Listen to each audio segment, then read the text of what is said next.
दोस्तों, एक बार की बात है। एक बहुत बड़ी रियासत के मंत्री बीरबल ने राजा अकबर को अपनी बेटी के विवाह समारोह में निमंत्रित किया।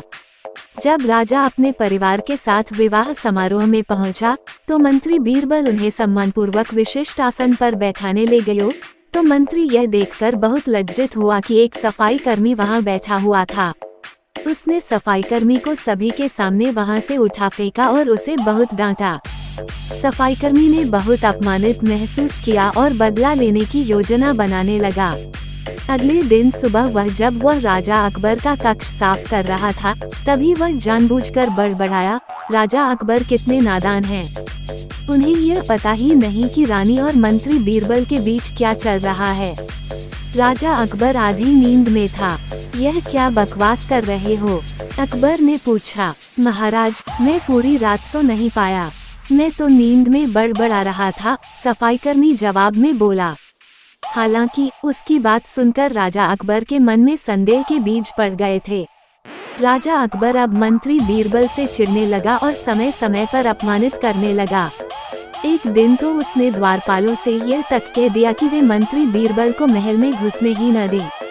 मंत्री बीरबल राजा अकबर के व्यवहार से बहुत चकित था, लेकिन कुछ विचार करने के बाद उसे समझ में आ गया कि सफाईकर्मी ही इसके लिए जिम्मेदार हो सकता है।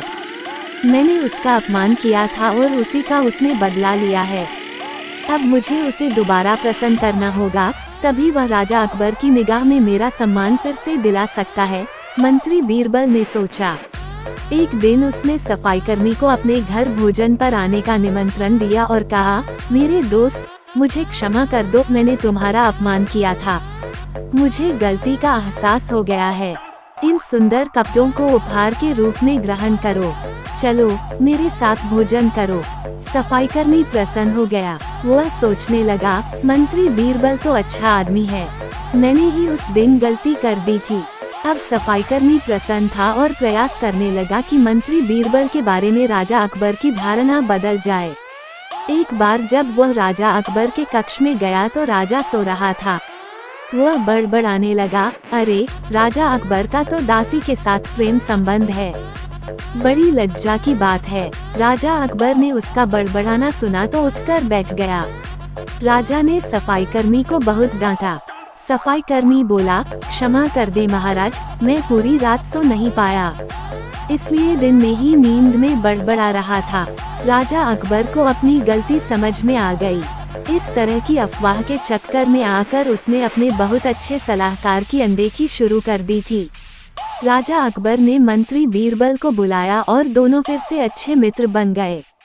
तो दोस्तों, उम्मीद करती हूँ आपको कहानी अच्छी लगी होगी, तो वीडियो को लाइक कीजिए और चैनल को सब्सक्राइब कर लीजिए और घंटी को दबाकर ऑल पर सेट कर लीजिए ताकि आने वाली हर वीडियो आपको तुरंत मिल सके। और मैं मिलती हूँ आपसे अगली वीडियो में, तब तक के लिए धन्यवाद।